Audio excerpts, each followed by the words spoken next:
family. So I'll stop talking and just read part. I'm going to read two sections. One is kind of one of my classic food sections. So San Francisco and Paris have one thing, a lot in common. I think we're sister cities or something, but on top of that, love of delicious food. So I'm going to read, my protagonist is a budding pastry chef in the scene, Esmerelda Van Twinkle. So we're going to read a little bit how she got her start. And this section is called Let Them Eat Cake. Until the age of 22, Esmerelda Van Twinkle was a regular-sized person, even on the skinny side during summers. She enjoyed bikinis and spandex and salads, jogged 3 times a week before breakfast, and often went on bike rides over the Golden Gate Bridge and through the Marin Headlands, once all the way up Mount Tam. She was the sprightliest of the chefs at Incognito, the only one without a bowling ball belly, the lone woman, the pastry chef. Her pretty picture appeared regularly in food sections nationwide. The accompanying articles discussing the finer points of pie crust preparation and dishing on the culinary dating scene, her bashful smile not hurting business one bit. Incognito was a California fusion restaurant, steaks and sweet potatoes cooked up with expensive wine and Asian seasonings, so pretty much anything flew for dessert. Upon landing the job, Esmerelda introduced a menu of fried green tea ice cream, eggplant tiramisu, papaya gelatin, Japanese plum cakes, cardamom shriekin, and, on Sundays, raspberry fortune cookies with home-cooked haikus rolled up inside. Her profiteroles were made of thousands of chew pastry strips woven together, layered squirts of Swiss chocolate cream oozing within.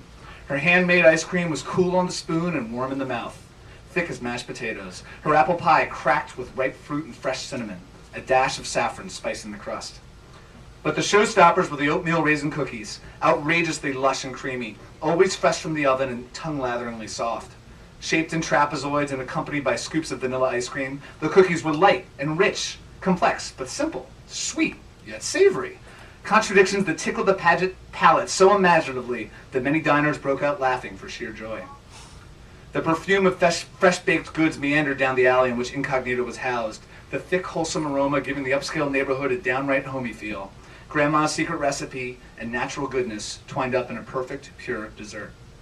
Her secret was simple. Butter! And lots of it. The high-fat, unsalted stuff from Jameson's Milk and Dairy up in Cotati, where 3 jerseys worked exclusively for her in a barn she paid for out of her own pocket, eating vitamin-infused feed, drinking purified water, getting daily rub-downs and baths twice a week, and milked solely by hand, while manager, lead milker, and delivery man Camden Jameson played country tunes in his harmonica and listened to baseball on the radio. The butter arrived in San Francisco in a shade of light blue with the consistency of wet clay, until you warmed it up or used it for baking. Then, zap!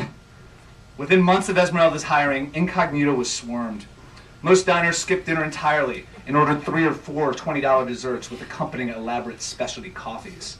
Lounging for hours amid politicos, socialites, and awestruck out-of-towners while the butterfat absorbed in their bloodstream.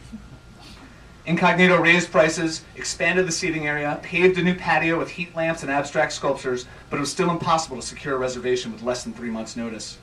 Movie stars got turned down at the door, a cabal of reservation specialists were dismissed for accepting bribes. Even the president was forced to wait, without calling ahead, though he was thrilled with the cookies speed delivered to him at the bar. The place was burning hot, a national keepsake, a pastry mecca, an investor cash cow, and Esmerelda received a correspondingly ludicrous raise.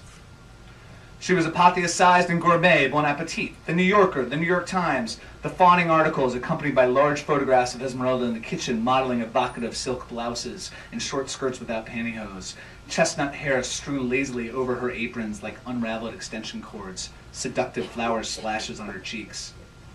For a 6-month period, she was a mainstay of second-tier tabloid features. Her string of flings with reality show contestants and pro hockey players raised to sizzle level by a trail of trashed hotel rooms. Proposals flooded in to launch her own restaurant, join a national morning show, license her desserts to a prominent grocery chain, even go on a world tour.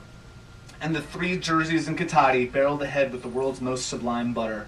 The exact location of Esmerelda's barn, a secret to everyone except Camden Jameson, who was paid handsomely and was incomparable in his ability to ditch jealous rival restaurateur tales on his ride back to the farm on Highway 101, that hefty milk truck of his surprisingly nimble on the open road. Esmerelda, at the age of 22, was an enormous star.